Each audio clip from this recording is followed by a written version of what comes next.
Hola, hoy vamos a hablar de la situación de Europa antes de la llegada del derecho común, o también llamado ius comune. Tras caer el Imperio Romano de Occidente sobre el 476 después de Cristo, se rompe la unidad política y jurídica existente en la Europa romana. Lo que ha quedado en la Europa otrora romana fueron reinos germánicos independientes. Entre ellos, y si bien podían tener similitudes en algunos aspectos, la diversidad era lo que lo caracterizaba. El ex imperio romano occidental había quedado dividido jurídica y políticamente en el greco-romano, judeo-cristiano y germánico. Por ejemplo, las culturas greco-romanas aportaban su enorme influencia por separado.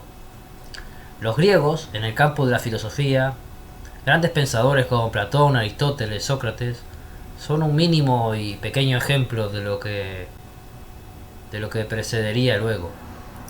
Los romanos aportaron a esta civilización medieval experiencia en el campo del derecho, porque como habíamos dicho antes, en la época anterior al Imperio Romano, el derecho romano era una referencia, era algo así como un elemento de cohesión que se ha resquebrajado en el concepto macro, pero sigue existiendo en esencia. Y precisamente será lo que posteriormente Carlomagno pretendía utilizar en los tiempos del Sacro Imperio Romano Germánico.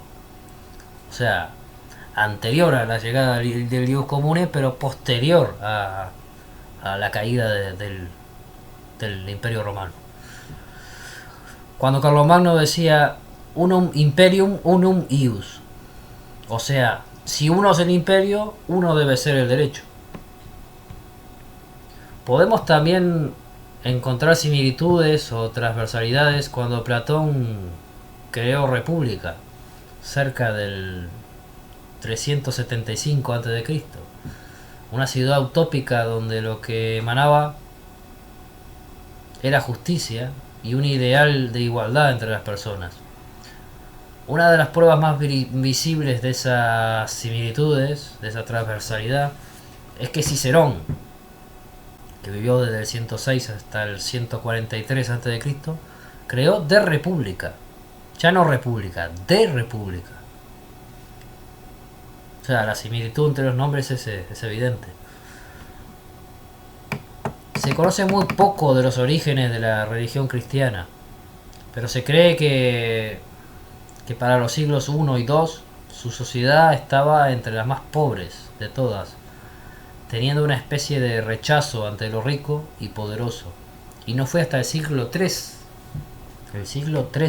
donde los romanos introdujeron el cristianismo, pero solamente las capas más altas de la sociedad, abandonando aquella crispación de los siglos I y II que comentábamos antes. En los concilios, los cristianos abandonaron esencialmente de regirse por los evangelios y pasaron a adoptar el derecho para crear, por ejemplo, la legislación papal o los códices, por ejemplo, siendo un avance muy importante para lo que existía hasta ese entonces.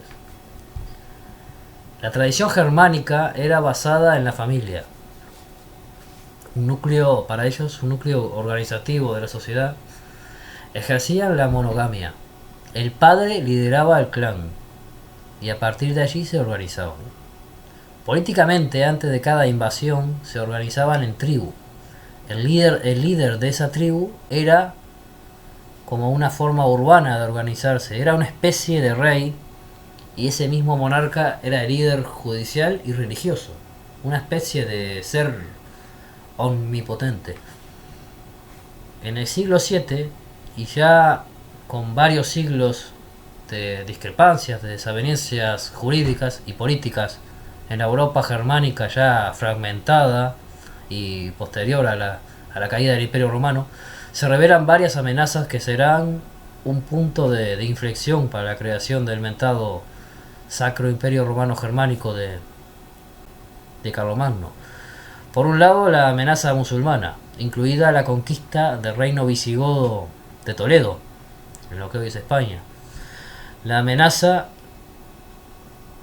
cual se presumía que iría más. El norte también estaba amenazado por los pueblos eslavos y el este con los bizantinos, quienes ignoran Occidente y no logran poner orden en sus filas, que estaban bastante crispadas también. Es recién para el siglo IX cuando Carlomagno y el llamado Sacro Imperio Romano Germánico logró unificar lo que eran los reinos germánicos independientes, que estaban regidos por una diversidad jurídica grande, enorme, abusando de muchos casos de lo que llamamos el derecho local. La unificación, dada la diversidad política existente, parecía complicada de que se produjese, hasta que se sucedió una circunstancia lo bastante inesperada. En el siglo XI, en la Escuela de Arte de Bolonia, se encontraron ejemplares de Justiniano, relativos al derecho romano de la época del Imperio. Esos documentos fueron encontrados por Irnerio en los monasterios que posteriormente dieron base a la creación del derecho común, del ius comune. Gracias a la ayuda de los glosadores eran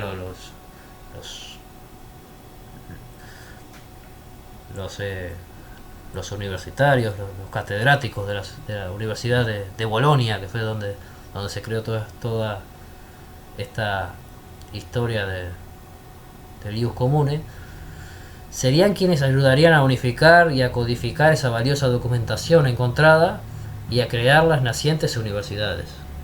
La primera fue la Universidad de Bolonia, por supuesto, a partir del siglo XII y XIII.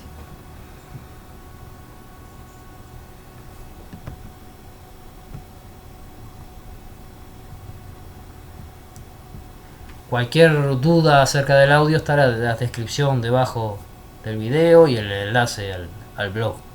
Gracias.